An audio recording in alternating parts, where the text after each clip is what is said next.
तो आज था मेरी बहन का जन्मदिन और उसके जन्मदिन पे हमारे कुछ प्लान्स थे, तो मैं बिल्कुल उबलते हुए पानी से नहा धो के तैयार हो गया। काफ़ी दिन बाद घर पे भी आया था, तो मगर आज तो घर का खाना मिलेगा, फटाफट इसने लपेट दो। किधर शिमला मिर्च, किधर दाल, किधर रायता, किधर चावल, भिन्न भिन्न प्रकार के आइटम मम्मी ने तैयार करवा रखे। सारे आइटम का कॉम्बिनेशन बिठा के मैं खाने का एंजॉय लेने के लिए बैठ गया। इतने में मम्मी अपनी ड्यूटी से आ गई, मैं भी बिल्कुल तैयार बैठा था। मम्मी ने कहा हम ऑलरेडी लेट हो रहे हैं, तो अब हमें चलना पड़ेगा। अभी मम्मी के फ़ोन पे आश्रम वालों का फ़ोन भी आ जाता है, वो हमसे फॉलोअप ले रहे थे कि हम कितनी देर में पहुंचेंगे। हमने भी उन्हें 10 मिनट का एस्टिमेटेड टाइम दे दिया।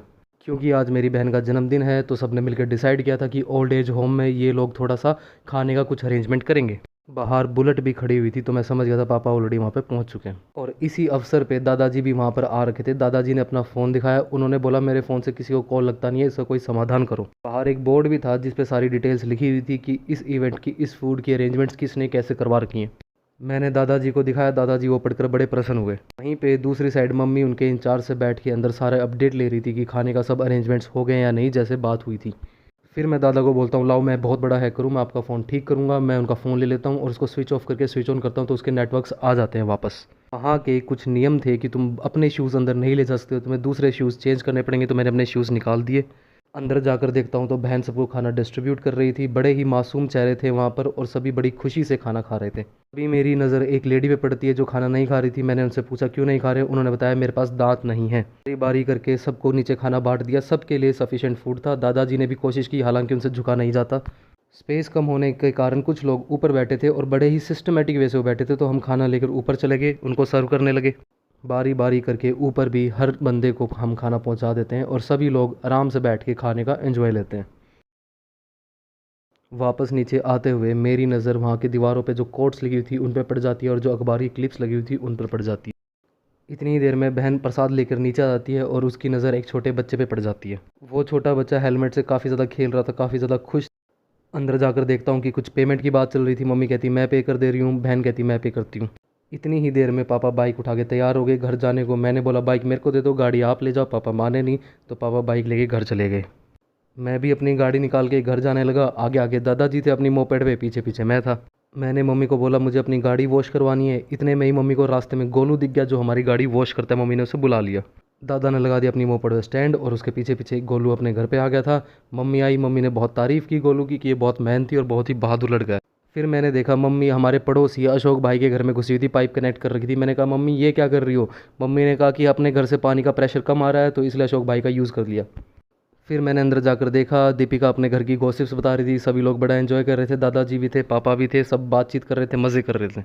इन्होंने बोला एक हफ्ते में 7 दिन होते ना, 7 जमा 2 दिन और अब मुझे जाना था अपने दोस्तों से मिलने, तो मैंने देखा कि बाहर अपनी गाड़ी वॉश होगी। बाहर जाकर देखा तो पता चला गोलू अभी तक मेरी बहन की गाड़ी को साफ़ कर रहा था।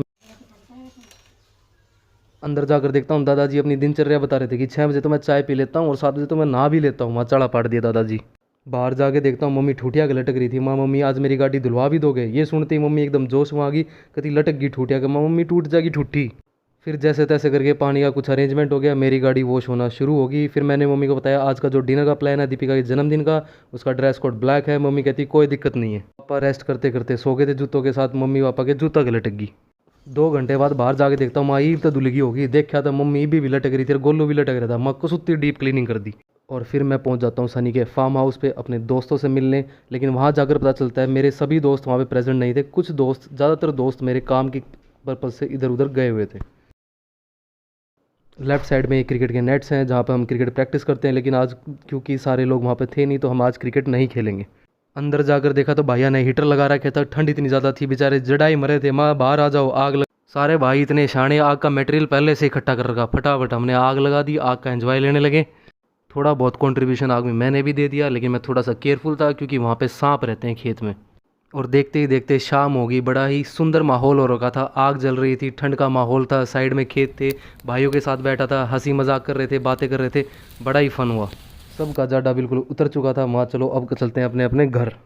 अब मुझे जाना था कल गुड़गांव, और जब मैं घर वापस आता हूँ तो देखता हूँ मम्मी ने मेरे सारे कपड़े जितने भी लेके आया था सारे धो के आयरन करके सब रेडी कर दिया था। धीरे धीरे सभी लोग तैयार हो गए दीपिका की जन्मदिन पार्टी के लिए। दादा कहते मुझे भी लोई चाहिए, लोई के बिना मैं नहीं चलूँगा।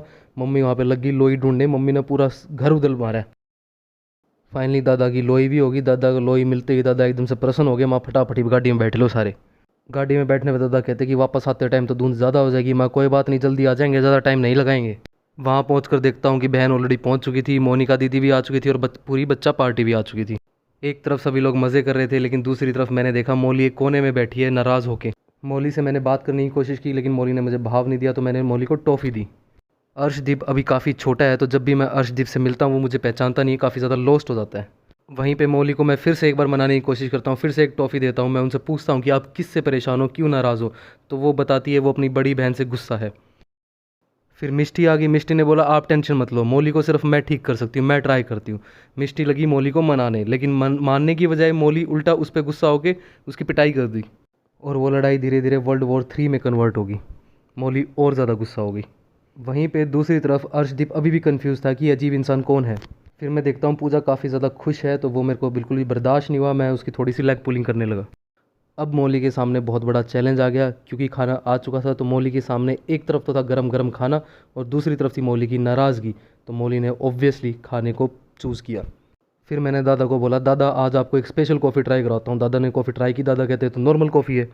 सब ने बहुत मज़े से अपना खाना खाया, खाना भी काफ़ी अच्छा था। फिर बच्चों के साथ खेल कूद किया और उसके बाद फाइनली जाने से पहले फ़ोटो सेशन करवाया। फिर हम सब लोग घर जाने की तैयारी कर लेते हैं। पूजा मेरे को बोलती है कल सुबह मुझे भी गुड़गांव जाना है, तो मुझे भी साथ ले चलियो। मैं उससे बताता हूँ मैं 6 बजे उठूँगा तो तुझे भी उठा दूँगा। तो 6 बजे का नाम सुन के वो कहती है चल ठीक है तू ही चला जाइयो। इसी के साथ मैं सभी प्यारे प्यारे बच्चों को बाय बोल के अपने घर की तरफ निकल जाता हूँ। और आज का व्लॉग इसी के साथ ख़त्म करते हैं। सभी भाइयों को अनुज बुधवार की राम राम।